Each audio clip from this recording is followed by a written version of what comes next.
Now, complete high school football coverage. This is 10 Sports First and 10. Brought to you by these sponsors. Welcome back to First and 10, Week 2. It's coming at you fast and furious. But first, congratulations are in order to our Eric Johnson, who had a beautiful baby girl last Saturday. All right, if you see one of these photographers, editors, anyone out in the field today, that means that you have highlights coming up in this show. Don't forget to head to our website, Jasmine and Duncan holding it down, WSLS.com, for all your highlights, recap, and reaction. And that brings us to our game of the week. EC Glass versus Patrick Henry.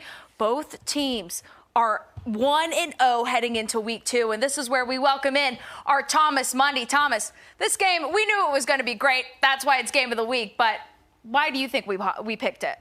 Oh, man. So before the game, I really hinted at that this was going to be a back-and-forth game. And in the first half, it was exactly what we expected. PH was on the board in the first half with the opening drive where they found the end zone on a touchdown pass to senior wide receiver Cameron Harrison. Glass struggled to get anything going early, and after a critical fumble, Patrick Henry was back in the end zone again with a QB sneak from senior Seth Shepard. But the Hilltoppers were not going away. And after a big catch, QB Max Callaway found the end zone with a touchdown pass to Amonte Thornton. And then the next drive, it's the Hilltoppers again, but on defense with a big pick six. But the Patriots had an answer before half with a big catch and score, 21-14 at half. But it was a different story in the second half, though. The Hilltoppers started hot, marching the ball down the field for a game-tying touchdown. And PH was now the team struggling to get anything going as the Hilltoppers were on the move for another touchdown and their first lead of the game. Glass holds on to win the comeback, 34-21. We always feel like it's a matter of how disciplined we're going to play. So we're just happy to get a win against such a quality opponent like PH. Still not playing perfect, but I guess 2-0 is the best you can be after 2 games. So we're happy to be in position to be 2-0 and still got a lot to learn. And, we're still looking to try to be better every day.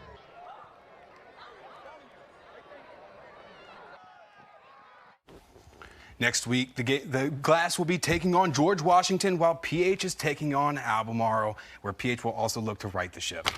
All right, that was a great game, Thomas. I was following it on Twitter. I mean, oh my goodness, it was back and forth the whole time. That was the thing. It was one of those games that PH kind of started hot. It seemed like PH was going to run away with it at one point, and then EC Glass was kind of just clawing away, fighting back in, and then they just kind of took over. It was one of those things that you see a game flip from one side of the momentum to the other side, and it was really something special to see in a high school football game. It's great to see a lot of athleticism, a lot of great plays from everybody. Just a great overall game altogether. Awesome. Well, thanks so much, Thomas. Let's head to another great game that we had tonight. We got Salem Franklin County. Now, this one is 2 powerhouse teams. We got Class 5 and Class 4, and somebody's got to come out with a win, right? All right, let's head down to Franklin County, where the cheerleaders were loud and proud as the third quarter began, but the Spartans would have something to say about that. Quarterback Eli Taylor drops back and throws this bomb down the field. Cohen Logan makes this great catch. It's 42-yard touchdown as they lead 35-23. Salem again to its passing game. Eli Taylor connects with who else? Cohen Logan on this 24-yard touchdown pass. But Franklin County would not give up. With just over a minute left in the third quarter, Winston Davenport goes deep, hits Ethan Yeary on this 49-yard touchdown pass. The Eagles still trailed at 30-42 at this point. Salem comes out with the victory, 56-30. These kids were resilient. They didn't flinch. No flinch in them. And for that, I'm proud of them. We just keep fighting. All right, it's our first of 2 Roanoke County battles tonight. William Byrd, who beat Liberty last week, versus Hidden Valley, who fell to Fleming. All right, let's head over to Bogle Field as they started off hot. First play of the drive, Jamez Toller. He's racing all the way up the field for an early 7-0 Terriers lead. Just carrying on that number 4 jersey legacy. Titans go 3 and out on the next drive. Troy Kimber dropping the punt here, which was quickly recovered by the Terriers deep in enemy territory. The Titans would pay for that one. Toller taking it, putting Byrd up 14-0. William Byrd gets the win tonight, 61-0 over Hidden Valley. Over in Daleville, the Lord Botetourt Cavaliers trying to bounce back after a narrow loss to Glass last week. First quarter, Quentin Jones with a couple yards, he scores. LB gets the 2-point conversion. It's 8-0. Blacksburg ball. Check out Luke Mann finding holes and breaking away for a big-time gain. Takes a bunch of Cavaliers to bring him down, setting the Bruins up for this field goal by Ethan Loudermilk. It's 8-3 Cavs. Same quarter. Check out this block here on the right side here, screened by Aiden Thomas. He opens up the lane for Tristan Overbay, straight to the house. Scared me a little on that one. I thought they were coming for me. Lord Botetourt wins this one, 62-3. All right, this one is a matchup fans look forward to every year. Christiansburg and Abingdon. What could be a preview of the Region 3 playoffs. Matt Herron getting his guys ready to play. And here comes Seaburg's Matt Annis taking this one for a ride. But the drive is going to stall after this. It's Abington's turn. Up next, Isaac Brooks finds Spencer Wellenhofer, who takes this one deep into the red zone. He sets up a touchdown for the Falcons, and it's 24-21. But the Blue Demons aren't done. Isaiah Cotto with the huge breakaway takes this one all the way to the house to take the lead. But Abingdon scores late second half and gets the win 31-28. We just got to clean stuff up. We have big-time penalties. We'll watch film. We'll get better. We're as bad as we're going to be right this second. We're going to do the best that we can day in and day out to get better. That's all that matters. You know, we're playing not our best football right now. Our goal is to be playing our best football at the end of the season. All right, here's some Dogwood scores. Chatham 36, Tunstall 32, Nelson County 41, Stonewall Jackson 40, and Central Lunenburg getting the 41-14 win over William Campbell. More scores, Mountain Empire, Alta Vista blanking George Wythe, and Graham blanking Galax last night.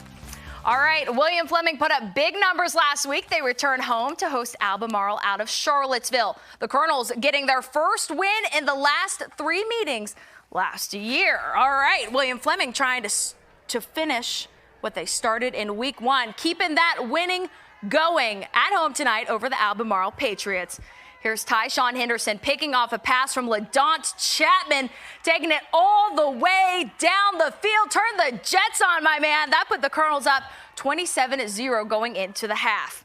In the third quarter, Jacer Preston completes a pass to Omarza Gray, moving the ball up the field for the Colonels. And who else but our first and 10 player of the week in 2023, Malachi Coleman, finishing the job on that drive. The Colonels went up 34-0 here, and William Fleming blanks Albemarle 55-0. Let's see some more scoreboards. Blue Ridge, JF beats Stanton River 15-9.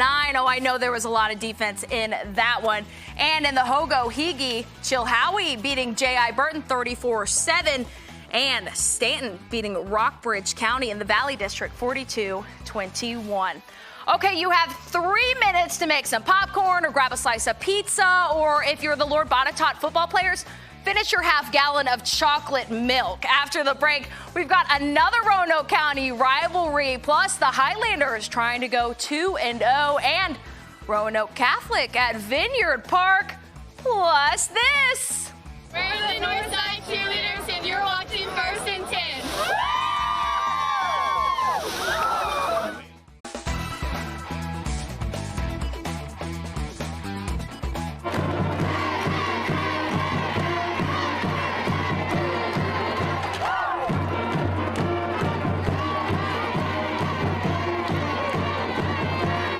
Shout out the LB band for coming in clutch. I'm not quick enough yet to get down the sidelines. That was a breakaway pass for a touchdown. So shout out to the band for playing the Cavalier cheer. All right, let's head to the breakdown. It's a Roanoke County rivalry, part 2, Cave Spring versus Northside. Number 2, Cave Spring has only won once in the last 11 meetings between these two teams. And let's head to Northside. What a beautiful sunset. That was our Connor Dietrich's beautiful artwork. All right, Northside's Javin Gibson's going to dump it out to the flat to Christopher King, who breaks through a couple of defenders for the goal line and score at 7-0 Northside. And they're fired up. I love the student section. How about some special teams on 4th down? It's Cave Springs' Briggs Smithson who blocks the punt. and that's going to set up a cave spring drive. Guys, he can do it on special teams. He can do it on offense. Smithson with the direct snap on the 1-yard line powers his way in for the score. We're all tied up 7-7. We're going to pick this game up 14-7 Northside. Last play of the half. Javin Gibson's going to roll out the pocket, throws the ball way deep to Nazir Blank in the corner of the end zone. It's 21-7 Northside at half, and the defense will hold strong on this one. They get the win 21-14. Well, you know, we got to believe that we can win, and we're getting that point, right? We just keep playing every day, and I told you guys, you know, you can't be lackadaisical in practice. We got to practice better and let it carry over to the field. We work real hard on trying to keep that defensive line, you know, fresh, so we're moving 3 guys in and out. And that came into play a lot because I thought we were pretty fresh going into the fourth quarter, which helped those fourth down stops. All right, Glenver starting their season off 1-0. They now host a Seminole District team in Liberty who's itching for their first win. And it looks like it was a luau night tonight up in the mountains. The Highlanders trying to hula to a win. First quarter, check out this big drive by Cooper Mullins. Oh my goodness, nobody can catch him. Setting them up for this. Brody Doyot goes through the air to Peyton D, and it is 7-0. Beautiful pass. Later, Doyot's going to hand it off to Mullins, who is going again. Nothing but that Salem fresh air in front of him. He gets tackled just inside the 10. This time, it's going to be Ranger Swanson who takes the handoff and scores. Glenver gets the big win tonight over Liberty, 52-8. Let's head to Patrick County and Bassett. The Bengals took the field tonight roaring. Don't make me do it. Don't make me do it. Bassett quarterback David Cook's keeping the ball, scoring on this 6-yard touchdown. It's 7-0. I had to do it. I'm sorry. All right, Bengals quarterback David Cook pitches the ball to Jakari Menfee, who dives it in the corner for the 8-yard TD. It's 14-0 Bassett. And the Bengals, we're going to go for it again. Who else? It's Cook hitting Aaron Osgood with this pass. He makes some great cuts and races down the sidelines for the 55-yard touchdown. The Bengals, they do it big tonight, 51-0. Blanking Patrick County. Let's hit some scoreboards. Piedmont, Gretna beating Martinsville 52-28. And Magna Vista getting a big win tonight, 58-13 over Dan River. Seminole District, G-Dub 24-12 over Amherst. And Brookville putting up some big numbers, 61 points. Golly. All right, Rustburg. I mean, come on. Seminole was rolling today, 55-20 over Appomattox County. Three Rivers scores. Radford, Giles. Radford gets the win in double overtime. Goodness. All right, Carroll County 22-18 over Grayson County. Floyd County 47 points tonight. Cromer gets his first win. And James River beating Randolph Henry 22-12. Allegheny 47-13. over Fort Defiance. All right, in the private school ranks, Roanoke Catholic is under new leadership, trying to get their first win of the season over Isle of Wight. Let's head over to Vineyard Park. Another beautiful sunset.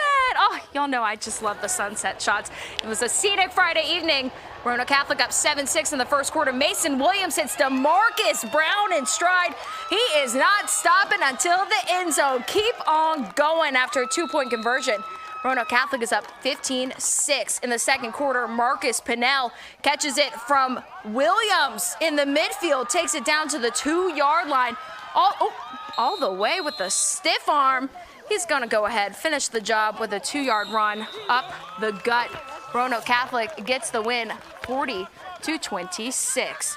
And here's some more scores. North Cross winning today 33-0, and Bath County won as well 55-0. All right, a 41 loss to William & Mary was certainly not the way the Keydats wanted to open the season. The long week following allowed the team to reset and refocus on what needs to go right in their home opener against Bucknell. We got some really good pictures from last year's tape. We studied their Navy game, which I thought they played pretty well in here last weekend. So I really believe it's just getting back to playing with confidence and playing with an element of passion.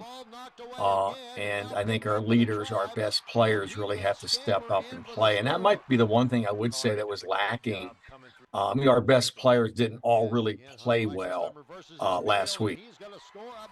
VMI will face Bucknell on Saturday at 1:30 in Lexington. Let's take a look at some of the other college games we have going on. I'll be at Virginia Tech versus Marshall. That one is at 4:30, where they will be honoring the 1999 championship team. All right, Virginia's at Wake Forest, 7 o'clock tomorrow on the road, and Liberty is at New Mexico State at 10:15 p.m. Your news and notes, Alex Morgan. She announced that she has retired from soccer. That was sad news to see. She has a string of accolades, including an Olympic gold medal.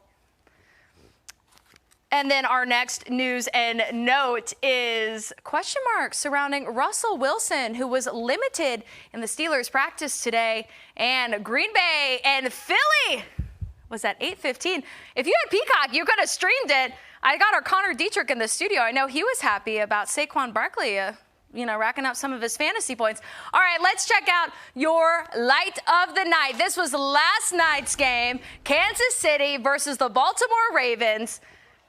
Now, check this out.